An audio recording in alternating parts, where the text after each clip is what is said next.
O dahil na nasa ko'y client karon nga piling gwapa ba, please lang. Bitaw kani day buhok sa piling gwapa day no, is back job day ni day sa unan niyang giparibanan ba. Muna nag-dry ang ihang buhok. Kay lagi ba nakagi naman gud po ni ribbon color og balayad ang ihang buhok go. Muna day pag uga gali iyang buhok day no day is pwede na day siya mulupad tungod sa kakalkag ba, please lang. Muna kay nana man lagi ka dry ang buhok sa piling gwapa day no. Muna magamit ko sa iya day og remove nga green. Dayon day magamit na sad ko ana day og balancer. Kay lagi naman gud ni previous ribbon og previous color ang buhok sa ko ang client karon nga piling gwapa ba.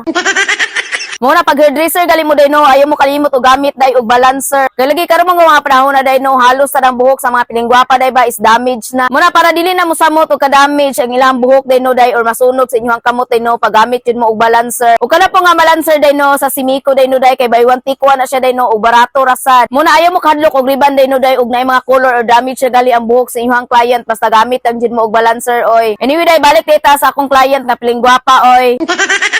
Anyway day, gibuhatin ako sa buhok sa piling gwapa karon day no, kay nagriban ko sa iyang buhok. Kay lagi day giupiran man gud ako ni siya day no, okay o hair treatment. Pero lagi day ang gusto man gud niya day no, kay hair ribbon jud day no, kay lagi gusto jud siya straight ug bagsak jud kay iyang buhok ba. O di ba day inana siya ka piling gwapa oy, please lang. Ug mao na din na ang before ug after sa buhok sa piling gwapa ba. Shiny ug bagsak na kay sa tanan ang iyang buhok. Muna dai kung piling gwapa jud kay mo sa tanan day no, then gusto mo og shiny ug bagsak jud na inyong buhok. So adto mo pili dai sa ato ang hair ribbon. Pero kung damage na sad kay sa tanan inyong buhok day no dai pilia sa dinyo dai ang KOS hair treatment kay para di mo samot og ka-damage iyong buhok ba. Ug mao ra dai to no, bye mo oy.